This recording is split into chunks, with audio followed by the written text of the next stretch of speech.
అఖిలాండ కోటి బ్రహ్మాండ నాయకుడి బ్రహ్మోత్సవాలకు ముస్తాబవుతోంది తిరుమల. దేవదేవుడి సాలకట్ల బ్రహ్మోత్సవాలకు పకడ్బందీ ఏర్పాట్లు చేస్తోంది టీటీడీ.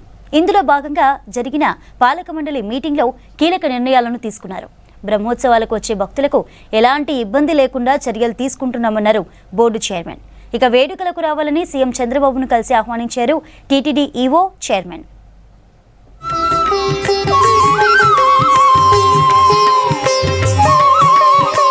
తిరుమల శ్రీవారి సాలకట్ల బ్రహ్మోత్సవాలకు భారీ ఏర్పాట్లు చేయాలని నిర్ణయించింది తిరుమల తిరుపతి దేవస్థానం. ఇందులో భాగంగా తిరుమల అన్నమయ్య భవన్లో చైర్మన్ అధ్యక్షతన జరిగిన పాలక మండలి మీటింగ్లో కీలక నిర్ణయం తీసుకున్నారు.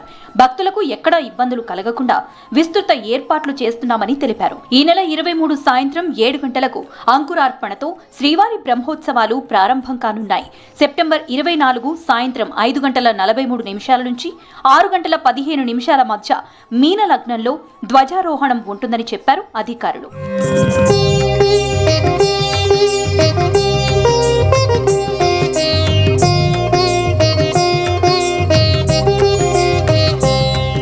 బ్రహ్మోత్సవాల్లో భాగంగా సెప్టెంబర్ 24 ఏపీ ప్రభుత్వం తరపున సీఎం చంద్రబాబు స్వామివారికి పట్టు వస్త్రాలను సమర్పించనున్నారు. సీఎం పర్యటన సందర్భంగా పటిష్ట ఏర్పాట్లు చేస్తామన్నారు టీటీడీ చైర్మన్ బీఆర్ నాయుడు, ఈవో అనిల్ సింఘాల్. అదే రోజు రాత్రి 9 గంటలకు శ్రీవారి పెద్దశేష వాహన సేవలో సీఎం పాల్గొంటారని తెలిపారు. ఇక 25వ తేదీ సీఎం బాబు PAC5 శ్రీ వెంకటాద్రి నిలయాన్ని ప్రారంభిస్తారని చెప్పారు. అదే రోజు 2026 ఏడాది క్యాలెండర్లు, డైరీలను సీఎం ఆవిష్కరిస్తారని తెలిపారు. 24వ తారీఖు మీన లగ్నంలో ధ్వజారోహణ నిర్వహిస్తారు. పెద్ద వాహనంలో స్వామివారు ఊరేగింపు ఉంటుంది. రాష్ట్ర ప్రభుత్వం తరఫున 24వ తారీఖు నాడు ముఖ్యమంత్రి శ్రీ నారా చంద్రబాబు నాయుడు గారు పట్టు వస్త్రాలు స్వామివారికి తీసుకొస్తున్నారు.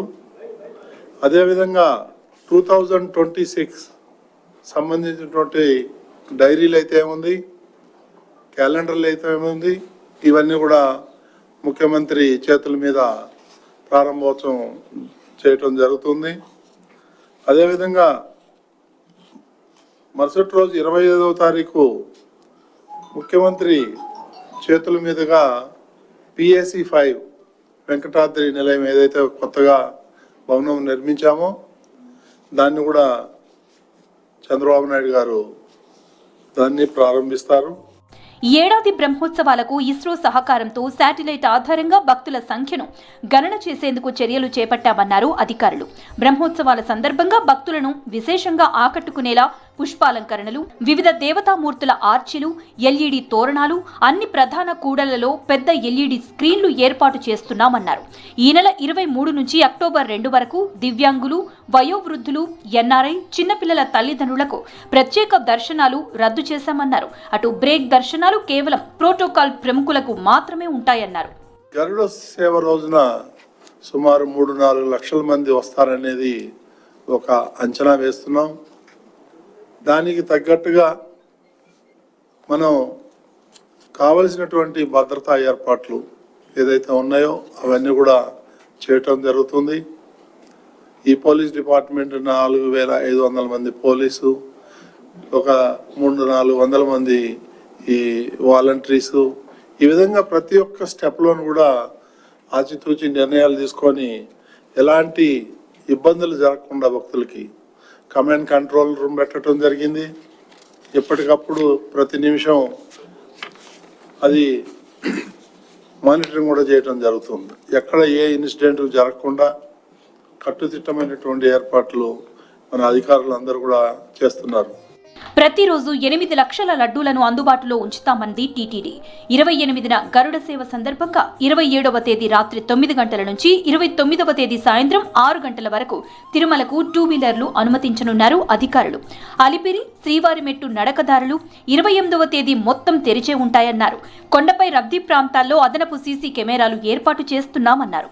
బ్రహ్మోత్సవాల్లో చిన్నపిల్లలు తప్పిపోకుండా జియో ట్యాగింగ్ ఏర్పాటు చేస్తున్నామని తెలిపారు. ప్రపంచవ్యాప్తంగా ఉన్న శ్రీవారి భక్తులు స్వామివారి వాహన సేవలను చూసేలా HD క్వాలిటీతో లైవ్ ప్రసారం చేస్తామన్నారు. గరుడ సేవ రోజు 4 లక్షల మజ్జిగ ప్యాకెట్లు భక్తులకు అందించేందుకు చర్యలు తీసుకుంటామంది టీటీడీ.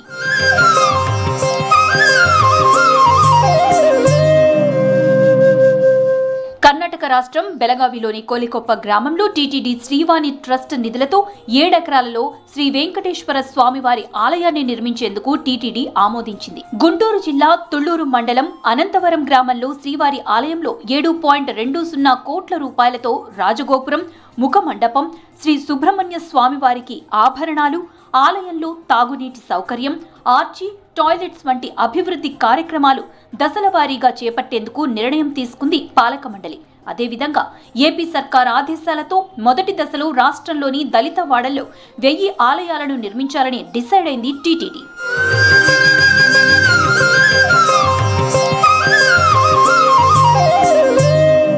మరోవైపు టీటీడీపై సోషల్ మీడియాలో తప్పుడు ప్రచారం చేస్తే క్రిమినల్ చర్యలు తీసుకుంటామన్నారు చైర్మన్ బిఆర్ నాయుడు. ఇష్టం వచ్చినట్లు అసత్య ప్రచారాలు చేస్తున్నారని, ఇక నుంచి ఊరుకునేదే లేదని హెచ్చరించారు. సమావేశంలో టీటీడీ ఈవోకు శుభాకాంక్షలు తెలిపింది పాలక మండలి. టీటీడీ ఈవోగా రెండోసారి బాధ్యతలు చేపట్టిన తర్వాత మొదటిసారి బోర్డు మీటింగ్కు అటెండ్ అయ్యారు సింఘాల్. ఈ సందర్భంగా ఈవోకు స్వాగతం పలికి అన్ని విధాల సహకారం అందిస్తామని హామీ ఇచ్చారు బోర్డు చైర్మన్ సభ్యులు. బోర్డు సలహాలు, సహకారంతో భక్తులకు మెరుగైన సేవలు అందించడానికి కృషి చేస్తానని చెప్పారు ఈవో సింఘాల్.